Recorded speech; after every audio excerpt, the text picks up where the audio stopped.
21 में इस मुद्रा की जो वैल्यू थी वो 58 लाख रुपए,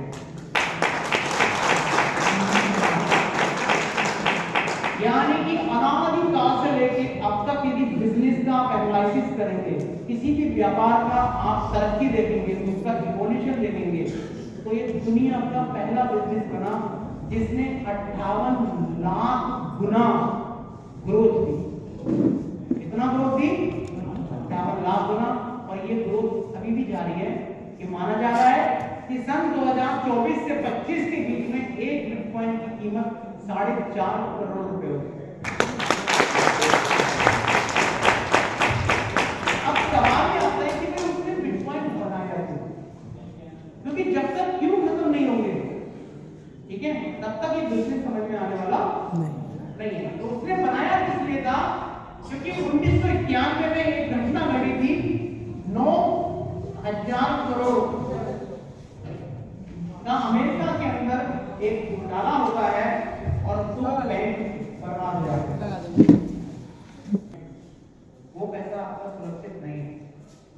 यदि कोई भी बैंक बर्बाद होता है तो वो सिर्फ 5% पैसा देने के लिए लेवल है। उसकी जो गारंटी है, आपके जितने रुपए जमा हैं सिर्फ 5% आपको लौटाएगा। भारत सरकार भी 5% से ज्यादा आपको नहीं चला सकती। और वो 5% भी क्या है? वो 5% भी बैंक नहीं दे रहा है, वो सरकार गारंटी देती है। तब जाके दुनिया को पता लगा कि 1991 से हम जो लोग सोचते हैं वैसा नहीं है। कितने लोग ये मानते हैं कि भारत सरकार से 100 रुपए का नोट छापती है तो उतने पैसे का सोना उसे आरबीआई में रखना पड़ता है? कितने लोग मानते हैं आप जैसे कि सोना जमा करते हैं तब जाके सब लोग क्या दिक्कत है? इसमें कोई भी सरकार आरबीआई को ये बोलती है कि हम आपसे 1 लाख करोड़ का कर्जा ले रहे हैं, उतने रुपए की आप नोट छाप दीजिए। समझिए, अब सोना जमा नहीं होता। सरकार सिर्फ बॉन्ड देती है, किस आधार पर देती है? मुद्रास्फीति और देश की जीडीपी को मिला के फॉर्मूला बनाते हैं। कैसे बनाते हैं कि जो पैसा ऑलरेडी 1991 से पहले सोना जमा है उसकी तो वैल्यू बढ़ रही है ना, तो जितनी सोने की वैल्यू बढ़ जाती है, जितना राजकोषीय घाटा होता है, जितनी तरक्की होती है, उसका एक एवरेज निकालते हैं और फिर भारत सरकार बोलती है कि भैया हमारा इतना पैसा और छापो। बात समझ आ रही है? ऐसे नोट बनता है और इस नोट के रख रखाव में भारत सरकार का हर साल 8,000 करोड़ रुपया खर्च होता है। यानी कि एक नोट यदि 100 रुपए का 10 साल पहले बना है तो यदि उसके रख रखाव पे कॉस्टिंग की बात करें, सरकार 200 रुपए पे कर चुकी होती है, जबकि उसकी वैल्यू कितनी है? 100 रुपए उसकी वैल्यू, राइट? तो ये भी एक बहुत बड़ा कारण है कि सरकार अब इस नोट को बंद कर देगी। क्यों? क्योंकि इसको सुरक्षित रखना मुश्किल काम है। इसका जो ट्रांसपोर्ट एंड जो सिक्योरिटी है उसमें जो पैसा खर्च होता है, क्यों? क्योंकि आरबीआई से जब नोट चलता है तो कहां जाता है? Central bank. सेंट्रल बैंक से नोट कहां जाता है? बैंकों में। बैंक फिर उस नोट को कहां बेचता है? ब्रांचेस में और एटीएम में। हम लोग ब्रांच से निकाल लाते हैं, एटीएम से निकाल के ले आते हैं। ये पैसा खर्च करके हम व्यापारी को दे देते हैं, व्यापारी फिर वापस बैंक में जमा कर देता है। ऐसे कुछ चलता है। फिर वो एटीएम के पास पैसा भेजते हैं, फिर हम निकाल लाते हैं। तो इस चक्कर में पूरा कितना खर्च हो जाता है सरकार का? 8,000 करोड़ रुपया खर्च हो जाता है। तो इसने सोचा कि भाई ठीक है, इसको बना दिया जाए। अब इससे सबसे ज्यादा जो दिक्कत हुई इस मुद्रा के बनने से वो हुई डॉलर। डॉलर आज की डेट में पूरी दुनिया के लिए एक खतरा बना हुआ है, ठीक है? आप में से कितने लोग ये समझते हैं कि डॉलर खतरा है?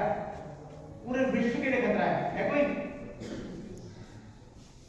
एक प्रतिशत। अरे आप नहीं मानेंगे तो कौन मानेगा? सरकार एक बार हमारे यहाँ प्लान की नशीब पाइप जोड़ रखा लिया, राइट? दोनों ने एक कोर्स किया, टीएस कंप्यूटर कोर्स। कितने साल का होता है? 4 साल का होता है, राइट? तो पहली क्लास से लेके फर्स्ट क्लास से लेके आईआईटी तक जब बच्चा भारत में पढ़ता है करीब करीब 3 से 5 करोड़ रुपया खर्च करती है। 3 CR से लेके कितना 5 CR तक। जब कोई बच्चा IIT से पढ़ के निकलता है तो IIT में क्या होता है, उसे रिसर्च करने के लिए दी जाती है, उससे बोला जाता है कि तुम कुछ नया बनाओ, राइट। और जब वो नया बनाना सीख जाता है और जब वो उसकी कीमत मांगता है, तो हमारे भारत में एम्प्लॉयमेंट का आप हाल जानते हैं, क्या हाल, ठीक है। तो इसको ऐसे समझते हैं कि भाई आपके 2 बच्चे हैं, दोनों ने ही IIT का कोर्स किया और मान के चलते हैं दोनों ही बराबर बुद्धिमान है, 90% नंबर लेके आए और उनका जॉब के सिलेक्शन की मैं बात करूं तो एक ही कंपनी में उनका जॉब मिल गया, गूगल। अब गूगल इन दोनों बच्चों से क्या बोलेगा कि भाई अमेरिका आ जाओ, लेकिन एक बच्चा कहता है कि साहब मैं तो नहीं जाने वाला अमेरिका, मैं तो भारत में ही रहूंगा और अपने माँ बाप की सेवा करूंगा। तो गूगल क्या उसको छोड़ देगा? नहीं छोड़ेगा, क्योंकि गूगल के ऑफिस तो इंडिया में भी है। वर्क टू होम समझते हैं। जब से ये पेंडेमिक आया, जब से कोरोना आया, तब से एक वर्ड बहुत जो है पॉपुलर हो गया है, वर्क टू होम, यानी कि आप घर पे बैठे रहो, एक कंप्यूटर रखो, इंटरनेट रखो, आप घर से ही काम करो, तनख्वाह आपको घर में ही मिल जाएगी, राइट। तो इंडिया में जो रह जाएगा उस बच्चे की सैलरी कितनी हो सकती है? CS की मैं बात कर रहा हूं, हार्डली 50,000 का महीना, राइट कर रहा हूं। और जो अमेरिका चला जाएगा उसकी सैलरी कितनी होगी? 5,000 रुपए। किसकी ज्यादा है, अमेरिका वाले की, हिंदुस्तान वाले की? हिंदुस्तान में 50,000, अमेरिका में मैंने डॉलर का लगाया है ना, है? तो यहाँ पे जैसे ही वर्ड लगेगा आर और जैसे लगेगा डॉलर, अब कितना डिफरेंस हो गया? कम से कम 4 लाख रुपए का डिफरेंस हो गया। तो अब बताइए, ये जो बच्चा है अमेरिका जाके काम करेगा या हिंदुस्तान में काम करेगा? अमेरिका जाके काम करेगा। इसीलिए एक गुलाम देश अमेरिका कभी पहले एक गुलाम देश हुआ करता था, लेकिन आज विकसित देशों की बात करें तो नंबर 1 पे विकसित देश है। कैसे है? क्योंकि हमारे देश को छोड़ दीजिए, पूरे विश्व के जितने भी भौतिक संपदाएं हैं वो उनको अच्छी कीमत देके अपने यहाँ काम करवाता है, और वो जो उन्होंने खोजें की हैं वो जाके उसको अमेरिका को दे देते हैं और अमेरिका उनको पेटेंट कराता है। तो इसको बोलते हैं ब्रेन ड्रेन। देखिए सोचकर देखो कि यदि कोई एक ऐसी मुद्रा, ठीक है, ऐसी मुद्रा मतलब बिटकॉइन, यदि इन दोनों बच्चों की सैलरी बिटकॉइन में दी जाए, कैसे दी जाए कि भाई मान के चलो 0.1 बिटकॉइन सैलरी इंडिया वाले की और 0.1 बिटकॉइन सैलरी अमेरिका वाले की। अब आप बताओ इंडिया में कोई आदमी अमेरिका जाएगा? तो इसीलिए इस मुद्रा का जन्म हुआ था, क्योंकि सतोशी ने ये सोचा था कि क्यों ना मैं एक ऐसी मुद्रा बनाऊं जिसको 24/7 कभी भी कहीं से ट्रांसफर किया जा सके और जिसकी वैल्यू पूरे संसार में एक जैसी हो। आपको बताइए क्यों बनी थी मुद्रा ये? लेकिन जैसे ही 2009 में इसका विस्तार शुरू हुआ, 2009 में ये दुनिया के देशों में फैल गई और 2010 आते आते अमेरिकी सरकार ने सतोशी नाकामोटो पर दबाव बनाना शुरू किया कि आप इसे बंद कर दीजिए, नहीं तो आपको मार दिया जाएगा। और अमेरिका, रशिया, इजराइल, ये 3 देश ऐसे हैं, आप जानते हो कि यदि इनका कोई भी दुश्मन होता है, छोड़ते हैं क्या उसको? नहीं छोड़ते, क्योंकि सतोशी जापान का रहने वाला था और जापान और अमेरिका में कितना प्यार है, तो आप सोचते हैं ना, इतना प्यार करते हैं किसी को, रह नहीं सकते इसके बिना, है ना। तो उसको समझ आ गया, उसने क्या किया, इसको बंद नहीं किया और 2013 में इसने जो एक टेक्नोलॉजी को जन्म दिया था जिसका नाम था ब्लॉकचेन, इसके अंदर कुछ चेंजेस किए। और वो चेंजेस क्या किए कि कोई भी ब्लॉकचेन में क्या होता है, डाटा सेव किया जाता है। ब्लॉकचेन सर्वर, जो लोग समझते हैं सर्वर, यानी कि आप किसी भी सॉफ्टवेयर के माध्यम से कोई भी डाटा जब आप उस सॉफ्टवेयर में एंटर करते हैं तो उसे रखने की जगह चाहिए कहीं ना कहीं, तो उसे बोलते हैं सर्वर। आपने बैंक में अपना अकाउंट खोला तो उसमें आपका नाम, आपका एड्रेस, आपका फोन नंबर, आपका अकाउंट नंबर, आपने कब कितना पैसा निकाला, कब कितना जमा किया, इसको बोलते हैं डेटा। ये डेटा सॉफ्टवेयर में सुरक्षित नहीं रह सकता क्योंकि सॉफ्टवेयर बहुत कम जगह, बहुत कम स्पेस का है। आप सॉफ्टवेयर को ऐसे मान लीजिए जैसे हम बिचौलिया समझते हैं ना, शादी में बिचौलिया होता है ना, शादी किसी की होती है, ठीक है, लड़का इधर, लड़की, रोल बीच में क्या है बिचौलिए का, दोनों को मिलवाना। इसी तरह से सॉफ्टवेयर का जो रोल होता है वो एक कस्टमर और सर्वर के बीच का एक रोल होता है।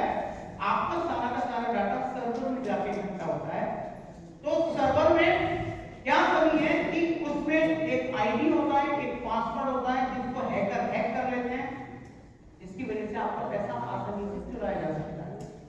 तो पहला बदलाव तो उसने ये किया कि इस आईडी पासवर्ड को ब्रेक कर दिया, जिससे क्या हुआ, इस ब्लॉकचेन के अंदर एक बार सॉफ्टवेयर ने कोई भी डाटा डाल दिया तो उसको बाहर नहीं निकाला जा सकता, उसको कभी डिलीट नहीं किया जा सकता, उसको कभी चेंज नहीं किया जा सकता। ये पहला बदलाव किया उसने। दूसरा बदलाव क्या किया कि जिस आईडी पासवर्ड के माध्यम से वो इस ब्लॉकचेन को अपग्रेड करता था, जो कोडिंग करता था, वो आईडी पासवर्ड उसने 2013 में खत्म कर दिया और एक नाम दे दिया डिसेंट्रलाइज्ड। मतलब क्या है कि अब सतोशी नाकामोटो भी इस ब्लॉकचेन का मालिक नहीं रहा। तो इस तरीके से ये पहली प्राइवेट मुद्रा बनी और ऐसी प्राइवेट मुद्रा बनी जिसको कोई चोर भी चुरा नहीं सकता।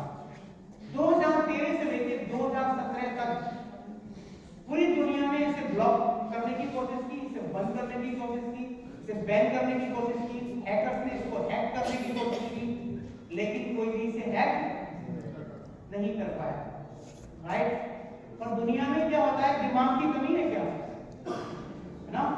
एक प्रश्न पूछा गया किसी से कि क्या बिटकॉइन को खत्म किया जा सकता है, जब सरकारें नहीं कर पाई, हैकर्स नहीं कर पाए, तो समझदार आदमी ने जवाब दिया, बोले हाँ खत्म किया जा सकता है यदि इंटरनेट को बंद कर दिया जाए।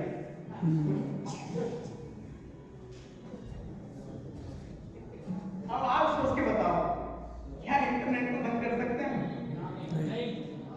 अभी तो पॉसिबल नहीं है। जब तक हम ये पैंट शर्ट वाले लोग घूम रहे हैं पॉसिबल नहीं है, क्योंकि एक मूवी आई थी साउथ की, उसका एक डायलॉग है, मैं आपको बताता हूं कि जब एक जासूस से सवाल पूछा गया जो कि अपॉइंटमेंट के लिए आया था सीबीआई में कि ये बताओ चौथा विश्व युद्ध कब लड़ा जाएगा, तो उसने जवाब दिया कि मुझे ये तो नहीं पता, सॉरी तृतीय विश्व युद्ध कब लड़ा जाएगा, क्योंकि तो अभी दो ही हुए ना।